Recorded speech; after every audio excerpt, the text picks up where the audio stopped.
Hi guys! Kumusta? Babalik ulit. Makulit. So eto no, dito tayo sa grocery ngayon. And Saturday ngayon, nauuwi ko lang galing work. Yes, nauuwi ko lang Saturday. It's overtime. Ayan, nagugutom tayo. Hindi tayo ng mga makakain. So, ayan, kumusta ang lahat? So, intro muna tayo bago natin umpisahan ang ating pamimili. Samahan niyo akong mag-grocery. Let's go! Actually,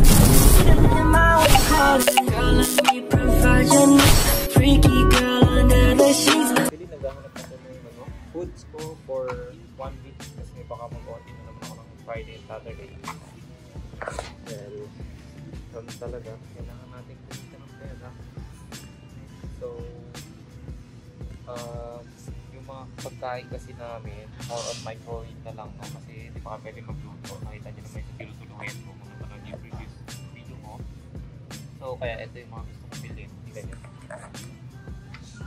Ayan. So, parang gusto ko to. Kaso, ito, siguro okay to. Try natin. Healthy. Ayoko ng may rice. Gusto ko yung ano siya.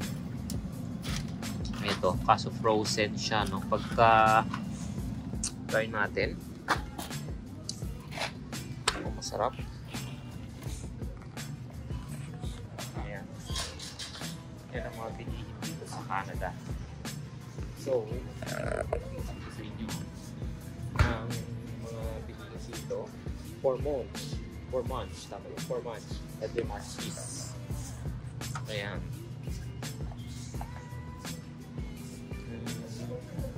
So, wait lang. Maraming dadaan. Tapos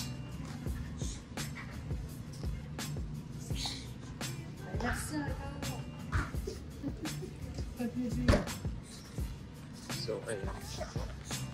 Tayo ng mga pwede natin microwave kainin na mamaya pag uwi.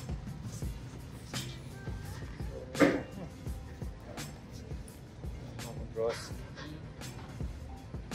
Maraming tao ngayon kasi Saturday. Usually ang labas nila is Friday, Saturday, Sunday. Kasi ang off dito is 3 days guys. Hindi mo talaga sila makapapasok, diba? Tuwing Friday, Saturday, Sunday ayaw nila. Kahit urgent pa yung trabaho. So ganun dito guys sa Quebec. Ewan ko lang sa iba pero kasi kami ganun. Pero sa amin kasi mga Pinoy, pumapasok kami. And yung iba sa amin, mas sipag pumapasok din. Kaya, syempre, sayang, di ba? Kaya nandito tayo para magtrabaho para sa pamilya.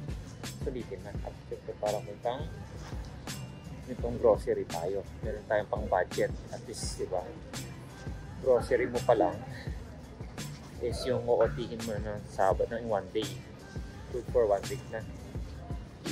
So, eto. Harap tayo ng mga food dito. Pakita ko sa inyo yung mga. Ito yung gusto ko kainin guys lagi. Kaso wala kasi yung fillet eh. So meron lang yung yung chicken na buo. Ito. Mag-aantay-antay ako mga 10 minutes. Baka maglagay sila ng ng mga fillet. Tsaka yung mga mga food na ibang type. Kasi nakakasawa to. Ito yung yung chicken na na grill. Or pwedeng grill pero ang air fryer yan, pero mas bet ko yung mas gusto ko yung isa, yung mga fillet saka yung mga fried na chicken parts. Yan, ganyan ko yung bilihin dito. At ito pa, papakita ko sa inyo. At ang mga bilihin pa rito, ito, mga uso rito, mga breads. Yan, so maraming iba't ibang klaseng breads para ka nasa bakery. Kung yung sa atin naka-separate yung bakery, dito naman hindi. Ewan ko sa iba ha, kasi marami. May mga muffins, may pero sawa na kasi ako dito eh. Ano pwede kong baunin? Meron pa akong food doon. So marami yan. Marami pa. May mga grocery pa naman ako. So yung kailangan ko lang munang kainin. So ayan. So ganun guys ang grocery dito. So na budget ko lang din para yung good for 1 week po kasi every week kami nag-grocery. kasi mahirap maglagay ng stock sa hotel, lalo na hindi pa kami doon naka-stay. Hanapin namin kung so iba-budget lang namin for 1 week yung aming mga food.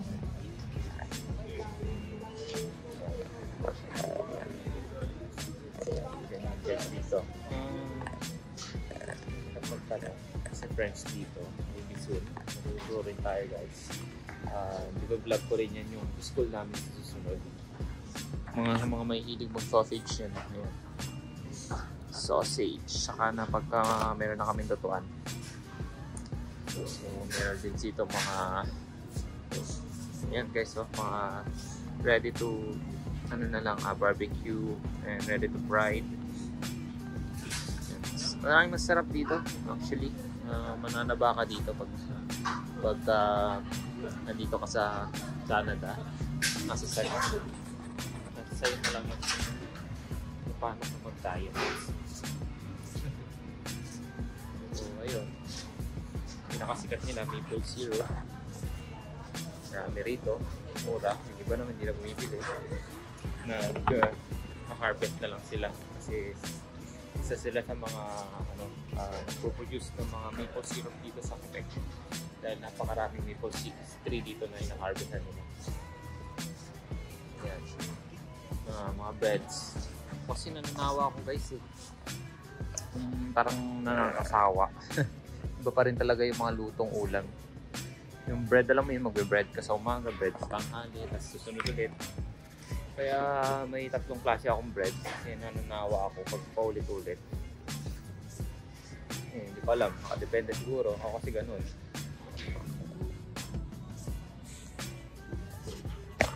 Ayun. Nakakatrabaho natin. Grocery rin sila. Saka spam. Kita niyo yung spam?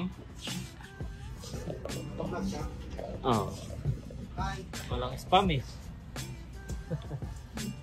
Shout out naman yun sa mga guys, nakita ko na rin sa wakas yung spam. Mahirap talaga guys kasi iba yung mga food dito. Pero marami na ako nag-grocery sa bahay. Dinadagan ko lang. So ito na yung mga nag-grocery. Yan, di ba? Okay, yung mga yan, spam. So minsanan lang naman eh. Ayan, so minsan lang naman tayo kumain ng mga noodles pang tanggal ng craving.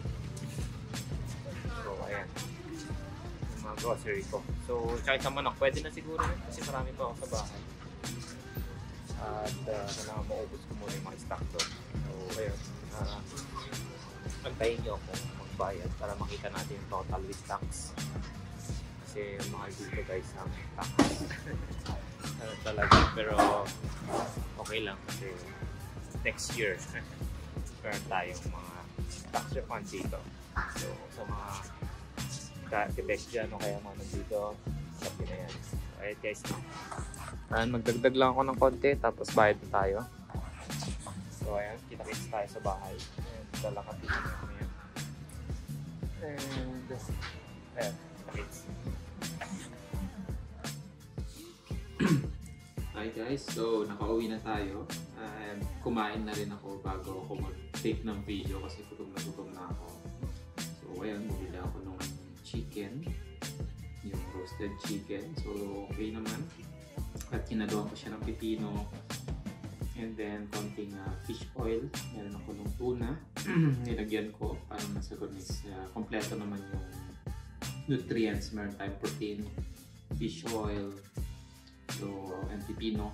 Is meron tayong konting gulay kasi kailangan natin yan. So ayun no, so yun po yung pag-grocery namin dito. Ganon, weekly po kami nag-grocery and mag-budget kami ng around 50 to 80. Pero pag wala na talagang stock, maabot ka ng 80. Pero pag marami ka, is 50 kasi mahal na po yun, tutusin. Ganon talaga bayarin dito. Well, huwag mo na lang i-convert kung ayaw masaktan. So, ganun guys, no? At iniisip na lang namin is mababawi naman siya. At least yun, kailangan namin for daily yun. Pagkain kasi yun, di pwede tipirin. at nagugutom tayo. So at least kahit wala tayong pera, at least meron tayong pangkain.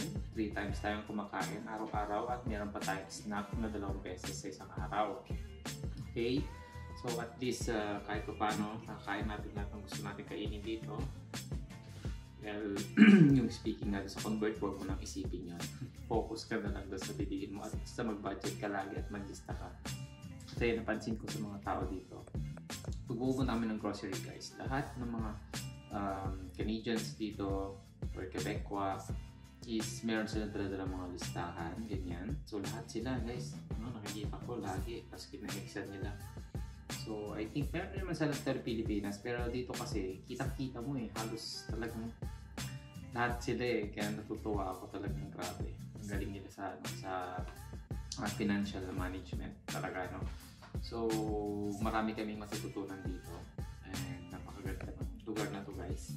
Kaya doon sa mga tulad namin na nangangarap na gusto makapunta rito sa Canada, kahit sa part ng Canada guys, napakaganda, okay na okay at talagang okay sa family. So sobrang blessed kami, thank you Lord sa company, sa mga discussion namin regarding na nakaraan. Grabe, ang ganda ng offer sa amin at sa akin. Soon babalita ko sa inyo, may maganda tayong offer. Okay, baka ipapalitan yung kontrata ko, yung dating kontrata, pero same year pa rin, same contract pa rin, yun nga lang may mga additional tayo, job descriptions and then increment of course. So ngayon bago pa lang tayo dito, pero meron na tayong nakaplano na agad si Lord sa atin. So itong video na to nga guys ay hindi para po magyabang, no? Ito po ay para maging inspirasyon nyo. Okay po guys, so yun po, at least na-update ko lang po kayo sa buhay namin dito sa Canada. Kaya po doon sa mga bagong subscriber ko, thank you po sa panonood.